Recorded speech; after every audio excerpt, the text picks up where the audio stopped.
This is what the stock intake sounds like. All right, this is what the cold air intake sounds like afterwards. Go.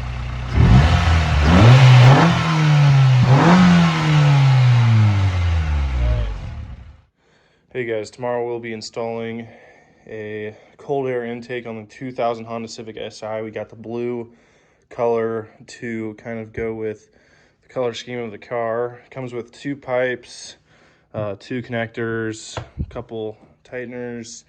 Here's the air filter, and this is the stuff to stabilize it in the engine bay. And I believe this will go inside the bumper, so it will actually suck in cold air, unlike on the Tundra where it sucks in engine bay air, which is pretty hot. It comes with some blue tubes and this, and we got it on from ProTuningLab for $81.12.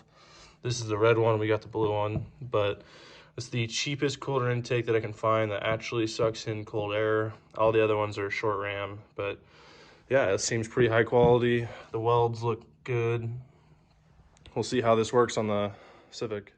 Hey guys, today we'll be installing a cold air intake, and so that means we'll be replacing all of this stuff, and we're gonna get a good rev in just so you can hear the difference between the stock intake manifold and the cold air intake. All right, first step to getting this old box off is to get a screwdriver, Phillips head, to get these 2 out, and then start disassembling this part. We can take out well, this is a new air filter, but take this out. Yeah, just remove these 2 screws, and then we can start getting this off. All right, now that we've successfully removed both of these, now we have to unplug the sensor and the line, and then loosen this up so we can pull this off and get this top part of the intake out. All right, and by the way, it is a 5.5 millimeter to loosen this. And now that it's loose, we should be able to rip it off the throttle body, but I don't think I can get it on video. I need 2 hands. All right, now that we've loosened it, we can rip it out.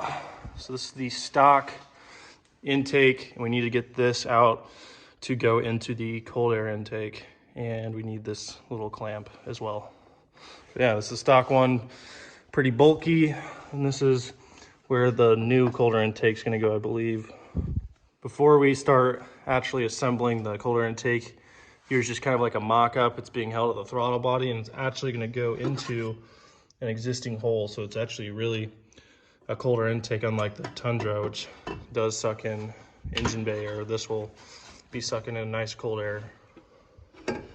All right, next step is you will have to take off, at least loosen this part. So you want to take off all of the things holding the top of the bumper on.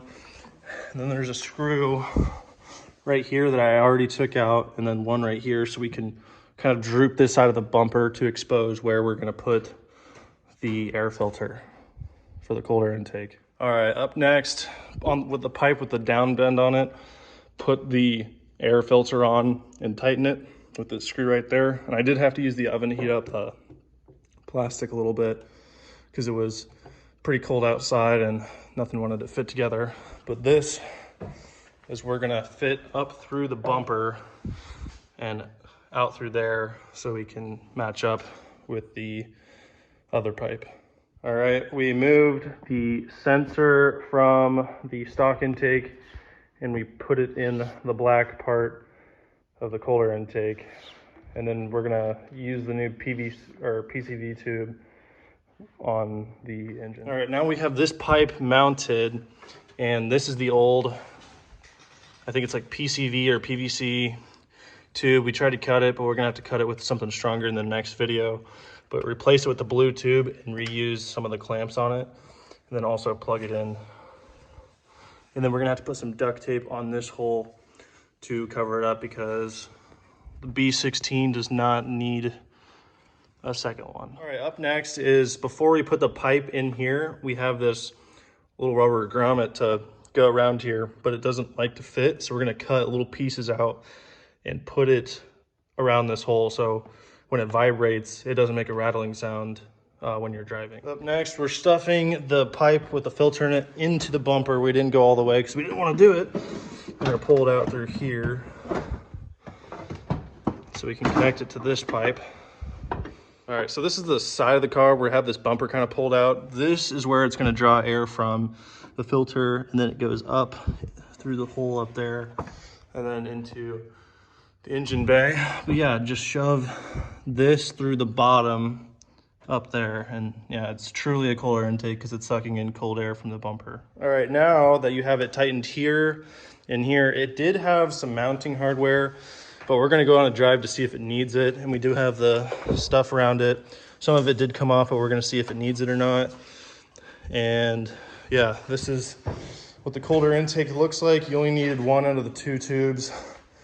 And then we're gonna tape this off so there's no vacuum leak. But yeah, it's truly a cold air intake. It goes into the bumper. So all you have to do is put all the stuff back on for the bumper, and it's good to drive. We'll see if there's any sound difference. All right, now that we put some tape on this and this is properly clamped down, we are ready to go on the first drive in the 2000 Honda Civic SI with the cold air intake. All right, this is what the car sounds like with the cold